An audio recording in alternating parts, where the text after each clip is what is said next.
BNP chairperson ও সাবেক প্রধানমন্ত্রী বেগম খালেদা জিয়ার রাজনৈতিক সচিব হারিস চৌধুরীর মৃত্যু নিয়ে রহস্যের জট খুলছে।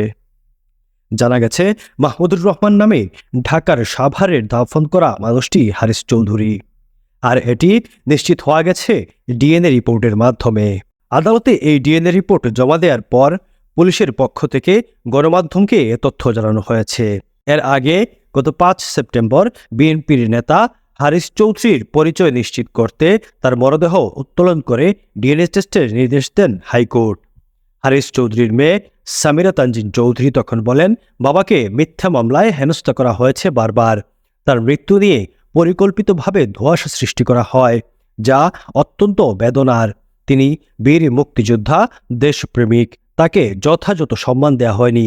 আমরা চাই মরদেহের ডিএনএ টেস্টের মাধ্যমে ধোঁয়াশা যেন দূর হয়। তিনি আরও বলেন, ৬৮ বছর বয়সে বাবা ২০২১ সালের ৩ সেপ্টেম্বর ঢাকার একটি হাসপাতালে মারা যান। পরে ঢাকার অদূরে সাভারে একটি কবরস্থানে তাকে দাফন করা হয়।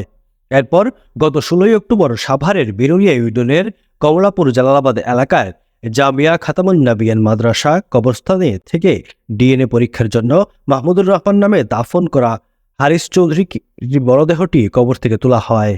পরে ২১ অক্টোবর হাইকোর্টের আদেশে হারিস চৌধুরীর পরিচয় নিশ্চিত করতে তার মেয়ে সামিরা তানজিন চৌধুরী রাজধানীর মালিবাগে অবস্থিত সিআইডি কার্যালয়ে ডিএনএ নমুনা জমা দেন।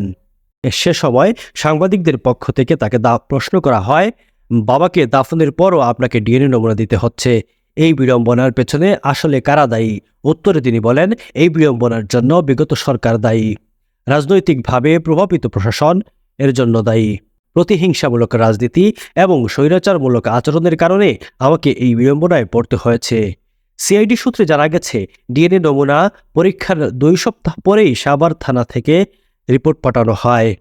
এর আগে গত ১৬ অক্টোবর সাভার থানায় হারিস চৌধুরীর মরদেহ উত্তোলন করে ডিএনএ পরীক্ষার জন্য একটি সাধারণ ডায়েরি হয়। এ বিষয়ে জানতে সিআইডির অতিরিক্ত বিশেষ পুলিশ সুপার গণমাধ্যমকে বলেন, বিষয়টি আদালতের, তাই এ ব্যাপারে আমাদের কোনো মন্তব্য করার সুযোগ নেই।